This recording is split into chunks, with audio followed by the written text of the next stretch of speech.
Asian cup ക്വാളിഫയേഴ്സിൽ ഇന്ത്യക്ക് തോൽവി. ബംഗ്ലാദേശിനെതിരെ 1 ഗോളിന് തോറ്റു. ഇന്ത്യ 4-3-3 എന്ന ഫോർമേഷനിൽ ഇറങ്ങിയപ്പോൾ ബംഗ്ലാദേശ് ആവട്ടെ 4-2-3-1 എന്ന ഫോർമേഷനിലാണ് ബംഗ്ലാദേശ് കളിച്ചത്.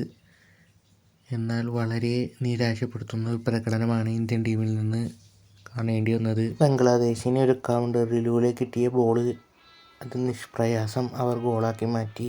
ബംഗ്ലാദേശിനായി മെർസിലിനാണ് ഗോൾ നേടിയത്. ആ പ്ലെയറെ ഒരു മാർക്ക് ചെയ്യാൻ പോലും ഒരു താരമുണ്ടായിരുന്നില്ല. ബംഗ്ലാദേശിൻ്റെ വൺമാൻ മതിലായി ഹംസ ചൗധരി കളം നിറഞ്ഞപ്പോൾ ഇന്ത്യക്ക് തോൽവിയോടെ മടങ്ങാനായിരുന്നു വിധി. ഗോൾ ലൈൻ ക്ലിയറൻസ് വരെ ഹംസ ചൗധരി നടത്തുകയുണ്ടായി. ഗോളില്ലാത്ത പോസ്റ്റിൽ ഗോളടിക്കാൻ പോലും ഇന്ത്യൻ പ്ലേയേഴ്സിന് സാധിക്കാത്തൊരവസ്ഥ. ഇത് ഇന്ത്യൻ ഫുട്ബോളിൻ്റെ ഒരു ദുരവസ്ഥയായി തന്നെ തുടരുന്നു. ഡിഫൻസിലെ പിഴവുകളും അറ്റാക്കിങ്ങിലെ മൂർച്ചയില്ലായ്മയും ഇന്ത്യക്ക് ഒരു പ്രതിസന്ധി തന്നെയാണ്. ഇനി ഓവർസീസ് പ്ലേയേഴ്സിൻ്റെ കടന്നുവരവ് ഇന്ത്യക്ക് എത്രത്തോളം ഗുണകരമാകുമെന്ന് കണ്ടു തന്നെ അറിയണം.